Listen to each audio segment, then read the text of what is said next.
Nah, kalau di kondisinya yang ini adalah yang tadi disampaikan secara katakanlah pekerjaan lah ya. Jadi disebut sebagai manajer kalau di keilmuan ini. Jadi harus rasional gitu ya. Terus sifat konsultatif itu penting. Ya, gigih, pemecahan masalah, tangguh, analisis, terstruktur, hati-hati, otoritatif, membuat stabil, dan kekuatan posisi. Jadi ya memang kita sebagai atasan ya hal yang tadi disebut katakanlah ada anak buah yang lebih dominan, yaitu perlu dipahamkan bahwa ya posisi pengambil keputusan ada di kita gitu. Nah ini sifat manajerial perlu dipahami dan saya yakin bapak-bapak sudah sangat paham itu lah ya. Kemudian di sisi lain adalah leadership. Ini yang perlu kita tumbuhkan saat ini. Yang pertama adalah visioner. Kita bisa lihat ke depan terus manfaatnya apa gitu ya.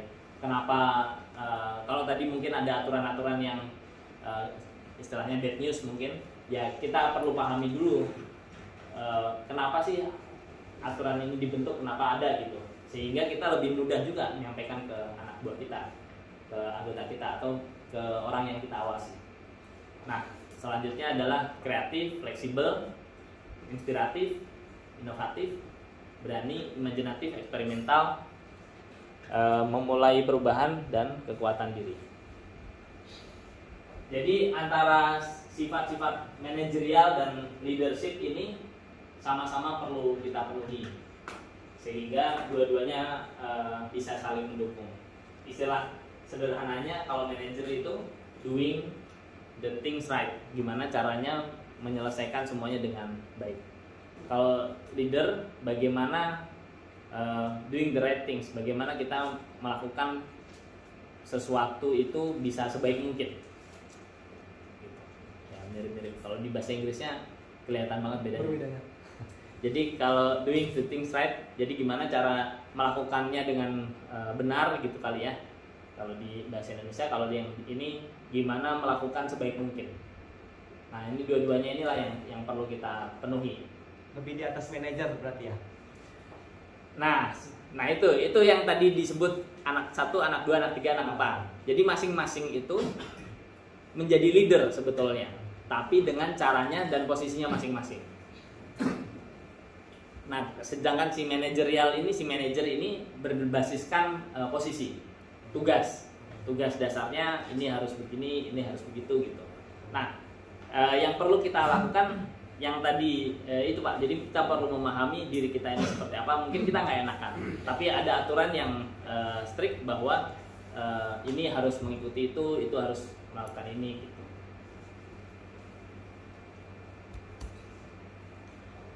Ya ini hal-hal umum lah yang tidak efektif ya perlu kita perhatikan. Yang pertama adalah perilaku yang ilegal, terus menghindari konflik dan masalah orang lain. Besok kalau nggak salah ada cerita bagaimana cara kita menghadapi masalah, menghadapi konflik. Nah si konflik ini perlu dihadapi, nggak boleh kita hindari. Apalagi kita sebagai leader ya, nggak bisa kita hindari. Terus menunjukkan kontrol emosi, terlalu mengatur itu juga nggak baik. Terus menunjukkan kinerja yang buruk, komunikasi, planning itu perlu kita perhatikan. Informasi rahasia ini sangat penting, apalagi tadi kasus tuh terkait dengan anak buah yang dominan.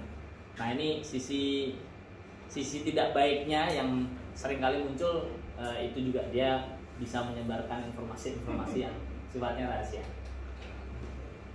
Terus menunda-menunda, tidak tepat waktu, akomodasi kebutuhan, dan memelihara mengelola bakat. Makanya kita perlu paham juga bakat-bakat anak buah kondisinya kayak apa yang bisa kita lakukan. Ini masih terkait dengan tadi bagaimana pemimpin yang diharapkan dan yang tidak diharapkan. Ya kita saling percaya, saling dukung, kooperatif, terbuka gitu ya. Terus performa kita baik. Ini cenderung hal-hal umum. Yang jelas yang diharapkan adalah kita inspiring. Jadi level awalnya kira-kira gini. Kalau leader di versi awal kita hanya bisa menyampaikan, gitu. Tugasnya seperti ini. Apa yang harus dilakukan, apa yang tidak boleh dilakukan, gitu. Kemudian selanjutnya kita bisa menjelaskan. Katakanlah ada aturannya begini. Kenapa sih aturan ini dibentuk? Kenapa sih tidak boleh lakukan ini, lakukan itu, gitu. Sehingga di masing-masing tim ini dia bisa berpikir juga dan bisa punya semangat untuk memenuhi aturan itu. Selanjutnya adalah demonstrate, itu ngasih contoh. Ya, jadi nggak cuma ngasih tahu, tapi juga ngasih contoh bahwa kita pun bisa lakukan itu dengan baik. Sorry tauladan ya Pak. Tauladan Pak. Yang selanjutnya adalah inspiring. Inspiring ini seringkali cara melihatnya adalah kita sebetulnya nggak melakukan itu, tapi orang lain terinspirasi atas diri kita, dia bisa lakukan itu, dia akhirnya melakukan itu, gitu. Nah, harapannya bisa sampai inspiring tuh yang bisa kita lakukan sebagai titik.